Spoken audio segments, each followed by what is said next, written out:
가정에 대해서 말씀을 증거하고 있습니다. 여러분, 이 가정에 대해서 우리가 두 가지를 좀 유념해 둘 필요가 있겠습니다. 첫째는 이 말세에 사단의 전략, 마귀의 전략이 가정을 허물어뜨리는 것입니다. 시골에 연세 드신 많은 어른들이 계신 곳에 가서 보시면 더 피부로 느끼실 수가 있는데요.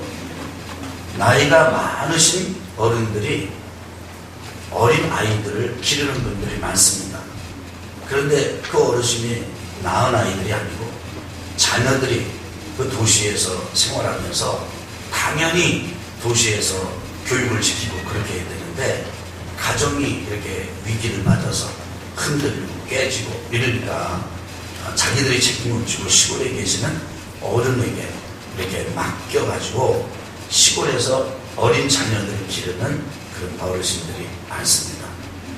또 우리 중학생이나 고등학생이나 청년들의 얘기를 이렇게 들어보면은 그들 가운데 정말 본인의 문제도 고민을 하는 아이들이 많지만은 부모님 때문에, 가정 때문에 고민하는 아이들이 참 부지기수 많습니다.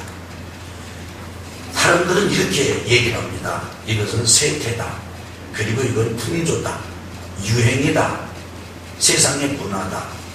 여러분, 사람들은 그렇게 말을 해도 우리 성도들은 그런 정도의 이해만 가져서는 안 됩니다. 악한 마귀 사단의 군세가 이 마지막 때에 다른 것도 마찬가지지만 그 중에서도 특별히 가정을 이렇게 깨뜨리려고 온갖 발악을 하고 있구나, 이렇게 분별할 수 있는 성도님들 되시기를 주님의 이름으로 축복합니다. 또 두 번째, 제가 가정에 대해서 말씀을 5월 한 달 드리면서 꼭 말씀을 드리고 싶은 것은, 저는 첫 번째로 이런 아버지가 됩시다, 두 번째로는 이런 아내가 됩시다, 그리고 세 번째로는 이런 자녀가 됩시다 말씀을 전했습니다. 그래서 아버지가 하나님을 잘 섬기고 아내를 잘 보호하고 그리고 자녀들에게 믿음의 그런 사표가 되는, 길이 되는 그런 아버지가 되자라고 하는 말씀을 전했고, 아내는 그야말로 돕는 배필이 되고 남편에게 순복하는 아내가 되고, 그리고 자녀들에게 남편을 이렇게 존경하는 어머니의 모습을 보이도록 하자라고 하는 말씀을 드렸습니다. 또 이런 자녀가 됩시다, 되십시오라는 말씀을 통해서는 자녀들이 부모님을 섬기되 하나님처럼 섬겨야 된다. 한번 따라합시다. 부모님을 하나님처럼 그렇게 섬기자는 말씀을 드렸습니다. 또 아울러서 이제 우리가 하나님 앞에 이 하나님을 섬기는 것뿐, 부모님을 하나님처럼 섬기는 것뿐 아니라 부모님과 충분한 시간을 갖자. 늦어지기 전에. 그리고 때로는 어려움이 있더라도 부모님과 충분한 시간을 함께 한 분이 자녀가 되자 말씀을 드렸습니다.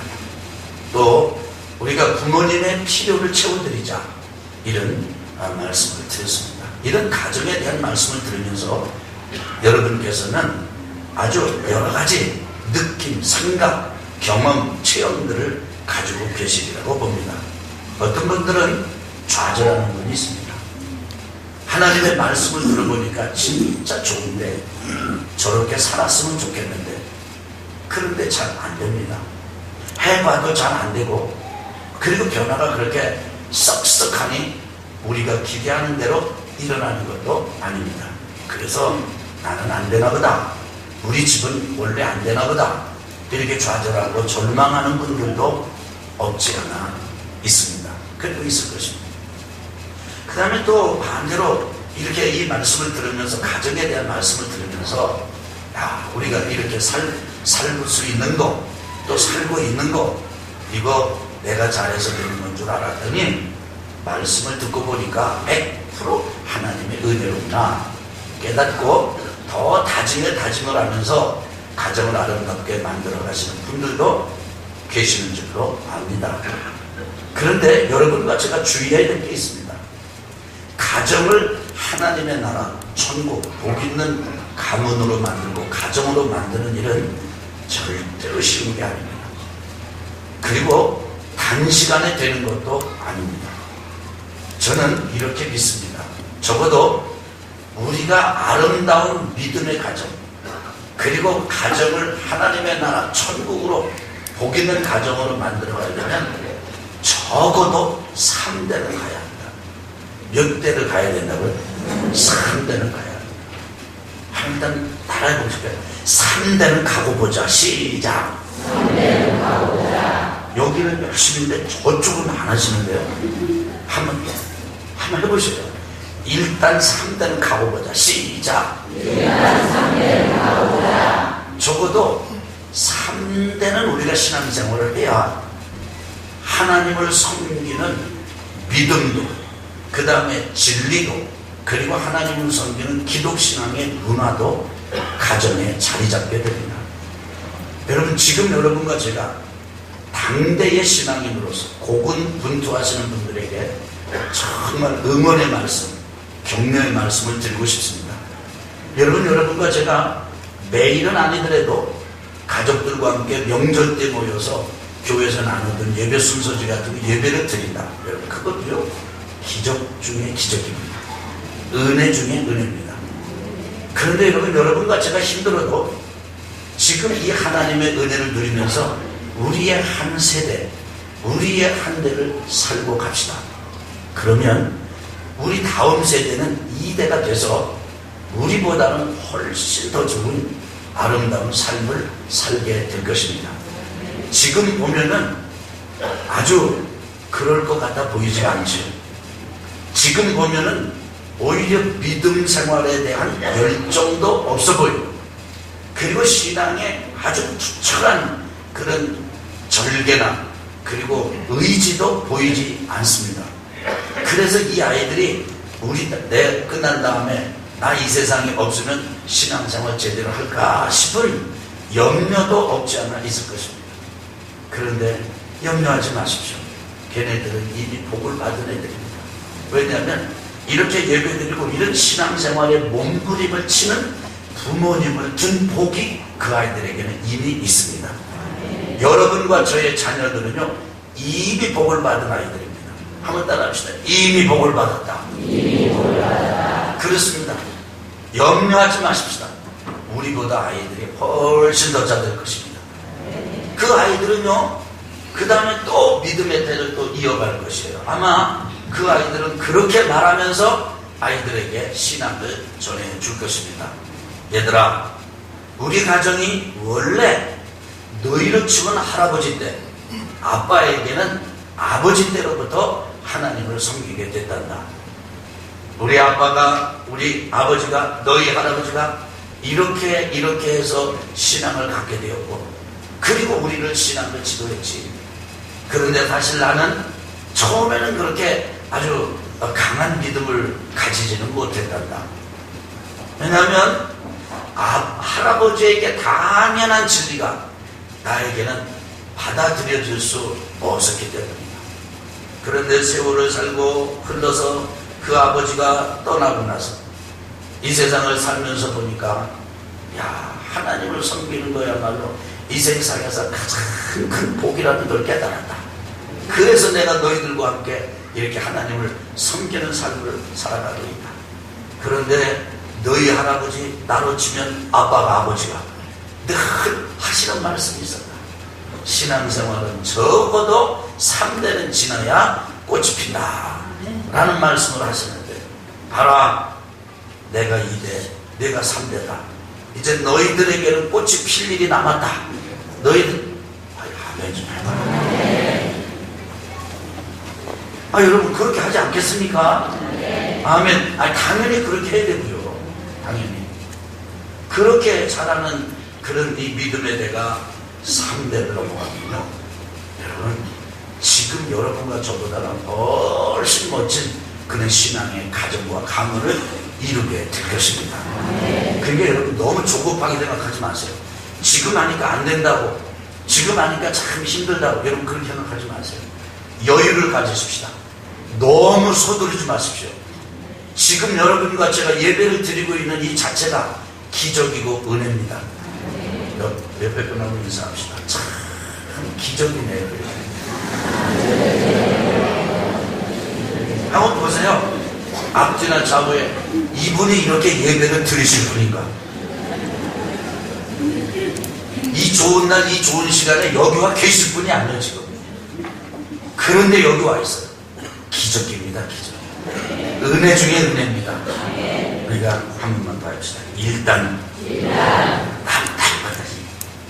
애기처럼 일단 3대는 가보자. 그러니까 지금 결산하지 마세요.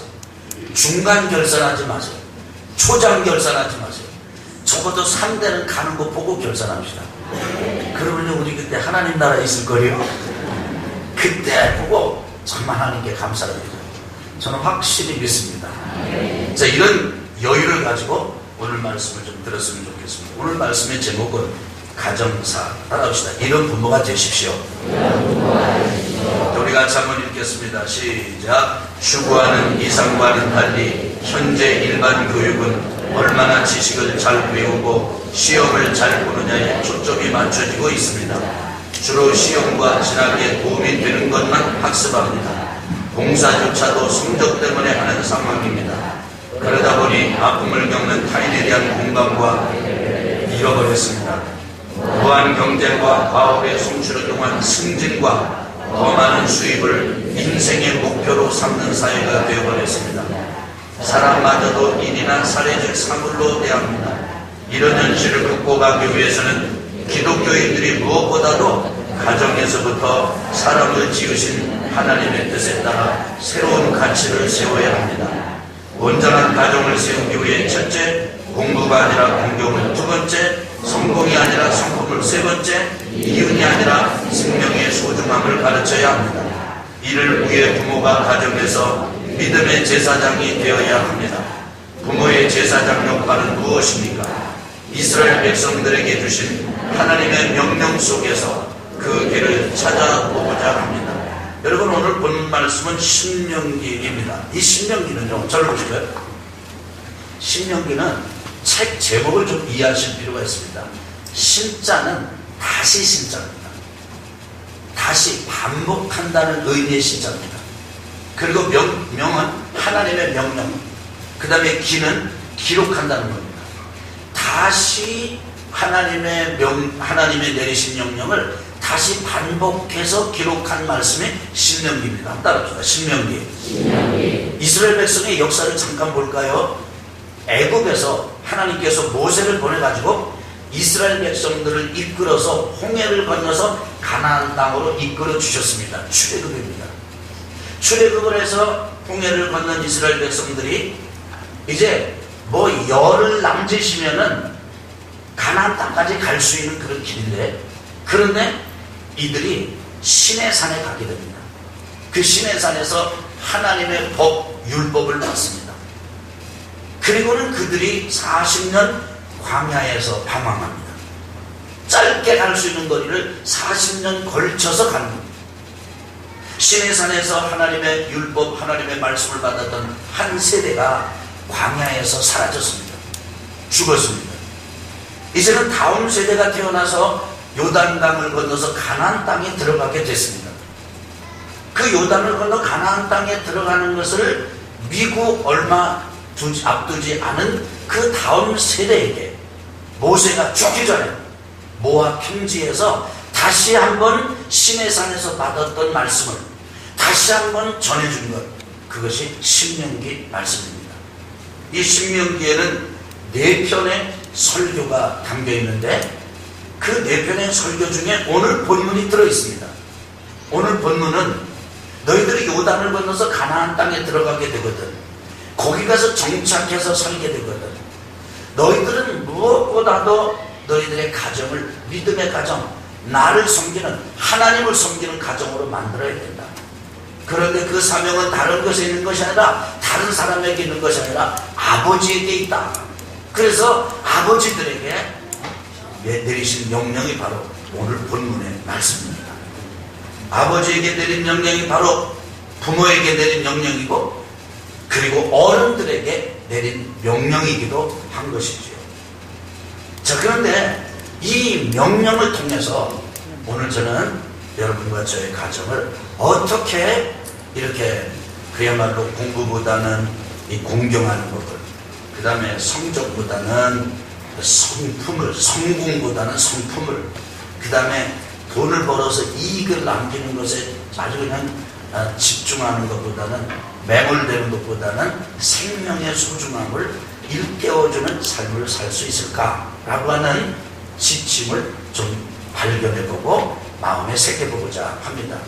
이렇게 하기 위해서는 여러분과 제가 다 믿음의 제사장이다 라는 마음을 가지고 계셔야 되거든요. 자, 그럼 첫 번째 무엇입니까? 우리 같이 한번 보겠습니다. 시작. 먼저 경건한 신앙의 본을 보여야 합니다. 우리 4절에서 6절입니다. 시작. 이스라엘아 들으라. 우리 하나님 여호와는 오직 유일한 여호와이시니 너는 마음을 다하고 뜻을 다하고 힘을 다하여 내 하나님 여호와를 사랑하라. 오늘 내가 네게 명하는 이 말씀을 너는 마음에 새기고, 그러니까 하나님을 사랑해서 내가 너에게 내리는 명령을 내 마음에 넣어두라, 그렇게 말씀하십니다.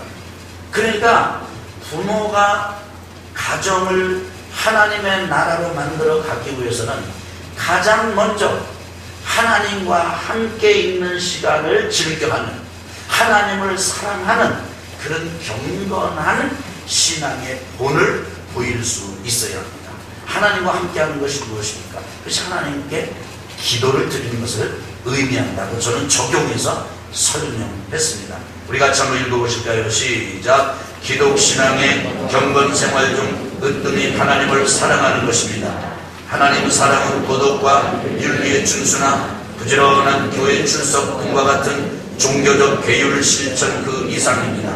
보여주기 위해 모범이 되는 것도 아닙니다. 그 기본적 실천이 하나님과 함께하는 시간을 갖는 것, 즉 기도입니다. 사랑하면 함께 있고 싶은 마음이 생깁니다. 기도의 우선순위를 두고 구별된 장소를 정하십시오. 아주 적은 시간이라도 시작하십시오. 전화기 등 방해물은 미리 지우십시오. 그때 하나님의 마음이 담긴 말씀을 깨닫게 됩니다. 가족들의 영적 상태가 보일 것이며 구체적인 간구를 드릴 수 있게 될 것입니다. 기도로 하나님께 자녀들을 소개해 드리십시오. 자녀들이 무너진 곳에 서서 중보 기도를 드리십시오. 이사야 선지자는 중재자 없는 아픔을 알았습니다. 부모가 경건하게 기도의 파수꾼으로 든든히 설 때 그 가정은 안전합니다. 강한 성체가 됩니다. 아멘. 저를 보시기 바랍니다. 여러분과 제가 가정을 정말 믿음의 가정으로 만들기 위해서 부모로서 보여주어야 할 경건 생활 중에 으뜸되는 것은 하나님과 함께 있는 시간, 즉 기도하는 것을 자녀들에게 보여주고 그리고 본이 되는 것입니다. 여러분과 제가 하나님을 사랑한다면 하나님과 함께 있고 싶어 할 것입니다. 하나님과 함께 있는 시간에 가장 우선권을 줄 것입니다. 평범한 한 남성과 한 여성이, 한 남자와 한 여자가 서로 사랑하게 되면 일단 어떤 일이 있어도 함께 있고 싶어 합니다. 말을 나누고 싶어 합니다. 똑같습니다. 하나님을 사랑하는 사람은 하나님과의 함께하는 시간을 갖기를 원해요. 그리고 함께 있으면서 하나님의 마음을 받습니다. 하나님의 말씀을 받습니다. 하나님과 사귑니다. 하나님을 알게 됩니다. 그러면 하나님의 관점과 하나님의 생각을 갖게 됩니다. 가족들을 보더라도 자녀들을 보더라도 하나님의 안목으로, 하나님의 눈으로, 하나님의 마음으로 보게 됩니다. 그러면 아내나 자녀들이나 남편이나 어느 한 부분이 아주 이런 점은 참 훌륭한데 이런 점은 약하구나, 그 약한 부분이 바로 무너진 구멍이 난 성벽과 같은 것 아니겠습니까? 그런데 그걸 놓고 왜 그걸 못하느냐, 왜 너는 안 되느냐 이렇게 계속 하는 게 아니라 그 부분에 부모가 서서 하나님 앞에, 하나님 이 아이는 여기 이런 게 있습니다. 이런 부분에 은혜를 베풀어 주십시오. 하나님께 소개해드리고 안외해드리면서 자녀들의 무너진 부분에 중보기도자로 든든하고 경건하게 부모가 서면 여러분 그 자녀는 반드시 회복이 일어나게 될 것입니다. 그리고 아주 경건한 자녀로 다시 회복되게 될 것입니다. 그래서 부모가 이렇게 중보 기도자로 경건한 기도자로 든든히 서면 그 가정은 안전합니다. 그리고 그 가정은 강한 성체가 됩니다. 그런 우리 온양전교회 성도님들 되시기를 주님의 이름으로 축원합니다. 우리 두 번째는 우리가 같이 한번 보겠습니다. 시작. 다음 하나님의 말씀을 가르쳐야 합니다. 우리 7절 본문 같이 읽어보겠습니다. 시작. 내 자녀에게 부지런히 가르치며 집에 앉았을 때든지 길을 갈 때든지 누워있을 때든지 일어날 때든지 이 말씀을 강론할 것입니다. 아멘. 한마디로 언제 어디서든 하나님의 말씀을 가르치는 내용을 같이 한번 읽어보겠습니다. 시작. 최근 진도에서 일어난 세월호 침몰 사건의 희생자들이 안타깝게도 무려 수백 명에 이르고 있습니다. 그런데 어느 칸에서는 다른 칸에 비해 현저하게 희생자의 수가 적었다고 합니다. 그대로 있으라는 안내방송대로 침몰해가는 배 안에 남아있는 딸에게 지금 당장 갑판으로 나가라 말해준 아버지가 있었기 때문입니다. 그 딸을 따라 탈출에 성공한 일행들이 더 있었다고 합니다. 언젠가는 침몰할 세상에서 탈출해야 할 자녀들에게 부모가 꼭 해주어야 할 말이 있습니다. 하나님의 말씀입니다. 모든 부모가 다 해박한 성경교사가 될 수는 없습니다. 자녀들이 천국 백성으로 자라는데 전문적인 성경 지식이 필요한 것도 아닙니다. 지금 우리가 알고 있고 듣고 있는 말씀이면 충분합니다. 그 말씀을 붙들고 가정 예배를 드릴 때 자녀들은 주님의 임재와 우리로부터 하나님의 말씀을 들을 것입니다. 하나님의 사랑과 말씀의 능력과 세상을 이길 수 있는 믿음의 용사로 자랄 것입니다. 하나님의 사랑과 말씀의 능력으로 무장하여, 다시 한번요, 하나님의 사랑과 말씀의 능력으로 무장하여 세상을 이길 수 있는 믿음의 용사로 자랄 것입니다. 우리 가족들은 선교 기지가 되며 하나님의 나라는 확장될 것입니다. 참 가슴 아픈 일이지만 세월호 침몰 사건을 통해서 희생된 이들이 그야말로 너무나도 많습니다. 그런데 그 배의 다른 칸에서와는 달리 어느 한 칸은 현저하게 희생자의 숫자가 적었다는 거예요. 기자가 취재를 해서 알아보니까 그 칸에 있었던 그 여학생 딸이 지금 배가 기울어가고 남아있으라고 그러니까 아빠에게 전화를 한 겁니다. 아빠 지금 배가 기울어가는데 지금 여기 이 안에 그대로 남아서 기다리래. 안내방송이 그래. 아빠가 그의 전화를 딱 무슨 말이냐, 지금 빨리 갑판으로 올라가라. 그래서 이 딸이 그 말을 듣고 갑판으로 올라갔어요. 근데 그 딸이 나가니까 이 딸을 따라가지고 나간 다른 사람들도 더 있었어요. 그 사람들은 살았대요. 여러분, 성경에도 이런 스토리가 있습니다. 노아라고 하는 사람이 있었습니다. 이 노아가 어느 날 하나님으로부터 명령을 들었습니다. 이 땅을 내가 홍수로 물로 실파할 것이다. 방주를 지어라. 여러분, 오늘날과 같이 이 기술이 발달이 된, 이런 과학이 발달이 된 때도 큰 배를 만드는 데는 엄청난 시간이 걸립니다. 노아가 그 배를 만들면서 이제 사람들의 질문도 받고 대답도 했을 것 아니겠습니까? 왜 배를 그렇게 크게 짓는가? 하나님께서 말씀하시기를 홍수로 심판하시겠다고 합니다. 그래서 이 배를 짓는다. 사람들은 그 말을 듣고 매우 웃었을 것입니다. 그런데 어느 날 그 방주가 완성이 됐습니다. 하나님의 명령에 따라서 방주에다가 가족을 다 들어가도록 노아가 안내합니다. 들어가고 노아가 그 방주의 문을 닫았을 때 비가 내렸습니다. 하나님의 심판이 터져 버렸습니다. 여러분, 노아의 말, 그 노아는 그것에 대해서 뭐 그렇게 하나님에 대해서 노아가 알고 있었던 것은 분명히 한계가 많았을 것입니다. 제한적이었을 것입니다. 그러나 중요한 건 홍수 심판이 내린다. 배를 지어야 한다. 그리고 배 안으로 가족이 들어가야 한다. 이걸 알았습니다. 그리고 그만했습니다. 수준 높은 말을 한 게 아닙니다. 그리고 그 가족이 살았습니다. 어떤 사람들에게 자녀들에게 하나님의 말씀을 가르칩시다. 그러면은 나는 성경 지식이 없어서요. 여러분, 우리가 알고 있는 성경 지식은 뭐 그렇게 뛰어나지도 않지만, 그리고 그게 뛰어날 필요도 없습니다. 물론 성경 지식의 중요성을 간과하는 얘기는 아닙니다. 폄하하거나 그리고 약화시키는 의도에서 드릴 말씀 아닙니다. 사실 우리가 구원받고 거듭나고 하나님의 백성이 되고 영적으로 성장하는 데 있어서는 그렇게 전문적인 성경 지식이 필요한 게 아니에요. 여러분, 오늘 아침에 뭐 드시고 오셨습니까? 만약에 여러분이 도마도를 잡수셨다.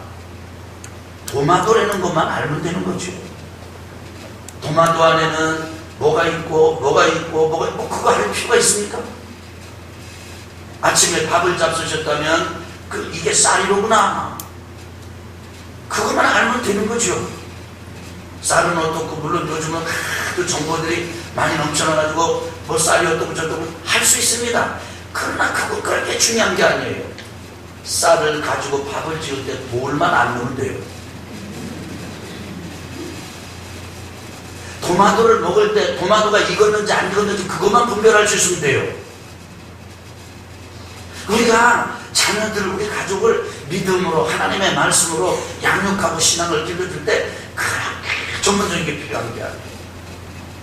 한번 따라합시다. 나도 할 수 있겠구나. 아멘. 그러니까 지금 여러분과 제가 듣고 있는 거, 예배 드리자.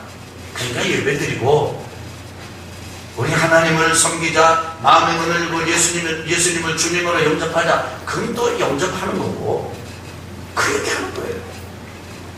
그래서 저는 믿음의 경건한 본은 기도로 보이고, 하나님의 말씀은 가정에서 예배로 가르치자라고 권면하고 적용합니다. 예배가 왜 중요하냐면요, 내가 가르치면 나만 가르치지만, 우리가 예배를 통해서 하나님의 말씀을 가르치면 예배는 하나님이 받으시고 하나님이 깨닫게 해주시잖아요. 하나님께서 우리 가족을 보호하도록, 그리고 가르쳐 주시도록 안내하고 인도하는 게 가정 예배라고 저는 믿습니다. 근데 여러분, 가정 예배 여러분과 제가 잘 하시는 분들도 계시죠. 가정 예배에 익숙하신 분들도 계십니다. 참 모범적이고 훌륭한 분들도 계십니다. 그런데 가정 예배를 평소에 잘 드리지 않았던 분들이라면 제 안내를 따르실 필요가 있을 겁니다. 오늘 말씀을 듣고 이제 하나님의 말씀을 가르쳐야 된다. 앉았을 때든지, 길을 갈 때든지, 누워있을 때든지, 일어날 때든지 이 말씀을 강론할 때, 강론은 설교거든요. 그렇게 해야 되겠다. 그래가지고 집에 가자마자 집합, 상표라, 방석 깔자. 그리고 애들 왔는데 애들이 어떻게 뭐 처음부터 경건하게 안 나요? 이렇게 좀 자세가 불량하면 자세 불량 똑바로 해, 무릎 꿇어, 뭐 이렇게 해서 하면요, 가정 예배 드릴 준비하다가 은혜가 싹 사라집니다. 근데 이런 얘기를 누가 하냐면 아빠가 되게 할 때 그래도 와도 안 길어라잖아요. 근데 아빠는 진짜 세상 그냥 참 풍파 많이 겪고서 세상에서 많이 이렇게 돌다가 이제 신앙생활 한번 해봐야 되겠다라고 생각하고 이제 와서 예배를 드리고 신앙생활을 하는데, 오늘 말씀을 이렇게 들었단 말이에요. 그러니까 아빠가 남편이 뭐 잘 알지도 못하고, 다만 하나 아는 건 그게 전문적인 지식이 필요 없대더라. 그냥 들은 거로 충분하대더라. 지금 아는 것만으로 충분하대더라. 그러니까 이제 소집을 한 거예요. 막. 근데 찬송도 잘 모르고 성경도 잘 모르고, 되게 그런 분들이 베드로 얘기인데 바울이라고 얘기하고, 그 다음에 아브라함 얘기되고 요셉이라고 얘기하고 막 그러잖아요. 근데 그때 여러분, 신앙생활을 오래 하신 안에 타는 마음으로 교정하려고 하지 마시기 바랍니다.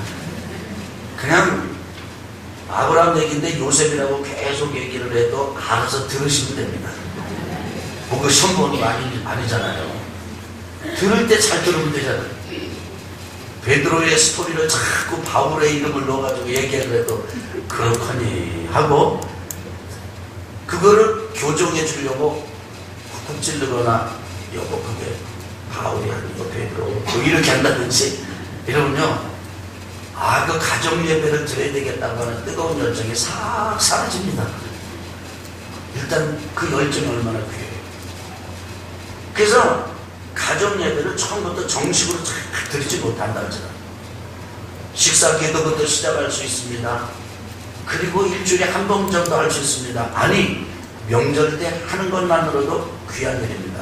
이제 그것을 계속해서 우리가 하다 보면, 그래서 기본적으로 일단 몇 대까지 가면 3대까지 가면, 그러면 그때는 꽃이 싹 피게 되어 있어요. 할렐루야. 물론 지금부터 철저하게 하면 더 좋고요. 세 번째입니다. 우리 말씀 보겠습니다. 시작. 마지막으로 신앙의 환경을 만들어야 합니다. 우리 8절부터 9절까지 보겠습니다. 시작. 너는 또 그것을 내 손목에 매어 기호를 삼으며 내 비간에 붙여 표로 삼고 또 내 집 문설주와 밭한문에 기록할 것입니다. 우리 한번 같이 읽겠습니다. 시작. 여러분의 몸단장과 집안 장식의 기준은 무엇이었습니까? 유행이나 취향, 화려함에 과시는 상관, 자녀의 신앙교육을 우선적인 기준으로 삼아야 합니다.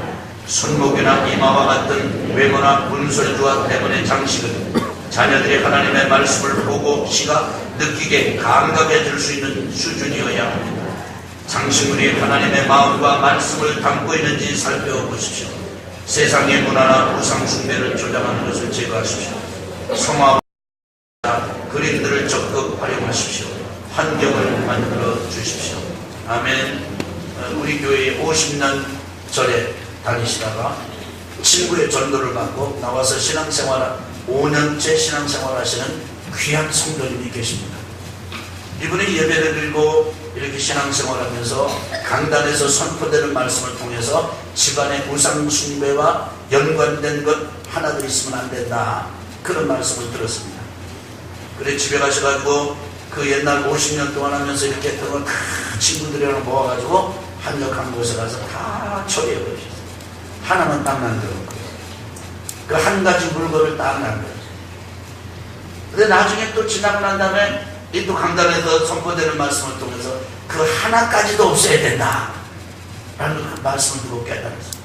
그래서 그 남은 거 하나까지도 다 처리했어요. 그러면서 이제 신앙생활 하신다는 말씀을 제가 듣고 깊은 감동을 받았습니다. 사랑하는 성도 여러분, 여러분과 저의 집을 믿음의 환경, 신앙의 환경으로 만들어 가야 합니다. 우리 한번 좀 유치하지만요, 손가락으로 꼽아가면서 좀 얘기를 해봅시다. 이렇게 한번 해보는 거예요. 우리 하나님 앞에서는 다 어린애기라고 했잖아요. 그래서 하나님 앞에서 어린애기처럼 우리 가정을 만들 때 첫째, 밝게. 어떻게 만든다고요? 그래서 제가 늘 반복합니다. 그래서 집안불은 어두침침하게 해요, 밝게 해요. 그래서 침침하게 하면 안 된다고 그랬죠? 되게 왜 이렇게 침침하게 하면 뭐 아끼려고 한다고 그래요? 전기세 아끼려고 그런다. 근데 전기세 아끼려고 침침하게 했다가 약값이 더 든다고 그랬죠? 그러니까 여러분, 애초부터 밝게 하면 또 두 번째는 깨끗하게. 지난주 여러분 뉴스 보셨습니까? 그러니까 이웃집에 신고를 받고 경찰이 어느 원룸을 가서 문을 깨부시고 들어갔습니다. 안 열어줘요. 들어가 보니까 집안 원룸 안이 쓰레기장보다도 더 막 쓰레기. 어떤 분이 그 원룸에 살고 있었는데 이분은 대인기 비증이랍니다. 이게 좀 한마디로 환자 아니겠습니까? 그러니까 집안에다가 그냥 그렇게 해놓은 거죠. 참 이상한 거죠. 어둠의 세력이 역사하는 곳, 어둠의 영향을 받는 사람들은 일단은 어둡고요, 일단은 지저분해요. 마지막 세 번째로 따라합시다. 정돈하자. 이게 돼야 돼요. 우리 성도님들이 밝고 깨끗하고 질서가 있고 정돈이 될 수 있도록 여러분 하셔야 돼요. 그러면서 액자 하나를 걸더라도 그림 하나를 걸더라도 아주 하나님의 말씀을 담고 그 다음에 신앙의 그 이미지를, 하나님의 이미지, 사랑의 이미지, 말씀의 이미지를 담은 그런 그림을 걸어요. 어느 성도님들 이렇게 사업장에 여기 가서 보면은 뭐 달마 그림으로 붙여있는 경우도 있고 북어 붙여놓은 것도 있고 그렇잖아요. 그게 다 떼야 돼요. 되게 보면 먼저 했던 사람이 그냥 쓰는 거니까 이렇게 하는 경우가 있거든요. 부족 절대 남겨놓는 거예요. 그래서 여러분과 제가 부모가 해야 될 일은 뭐냐면 우리 자녀들을 앉힐 때, 우리 자녀들을 먹일 때 깨끗한 곳에 앉게 하고 깨끗한 음식을 먹이잖아요. 그런데 눈에 보이는 청소만 중요한 게 아니라 영적인 청소도 너무 중요한 거예요. 그래서 신앙의 환경을 만들어주는 일을 하는 부모가 되어야 하겠습니다. 자, 이렇게 하려면 여러분과 제가 결론입니다. 어떻게 되겠습니까? 시작. 예수님을 가정의 주인으로 모셔야 합니다. 사람, 전통, 재물, 명예, 타인의 평가에 따라 물결 위에 나뭇잎처럼 흔들리는 가정은 소망이 없습니다. 세상을 이길 수 없습니다. 오직 예수님만을 가정의 주인으로 삼고 그분의 뜻을 순종하여 사는 것을 최고의 가치로 삼습니다. 어둠과 무질서와 혼돈을 물러가고 하나님의 통치가 실현될 것입니다. 가정 천국이 될 것입니다. 아멘. 이런 부모가 되십시다. 그야말로 하나님 분이 안에서 기도의 경건한 문을 보이고 예배를 통해서 하나님의 말씀을 가르치고 그리고 신앙의 환경을 잘 만들어요. 집안이나 외부의 단장권이라 뿐 아니라 실제 환경, 이런 모든 요건을 신앙생활에 유익하도록 만들어주는 그런 부모가 되어서 세상이 아무리 흉흉해도 우리 운영원 전교회 성도님들 가정만큼은 승리하는 가정들이 되시기를 주 이름으로 축원합니다. 마귀의 통치가 아니라 하나님의 통치가 일어나게 되기를 주 이름으로 축원합니다. 어둠이 아니라 빛이 밝음이 통치하게 되기를 축복합니다. 지저분한 게 아니라 깨끗한 하나님의 은혜가 넘치기를 주 이름으로 축원합니다. 아멘. 오늘 말씀을 생각하면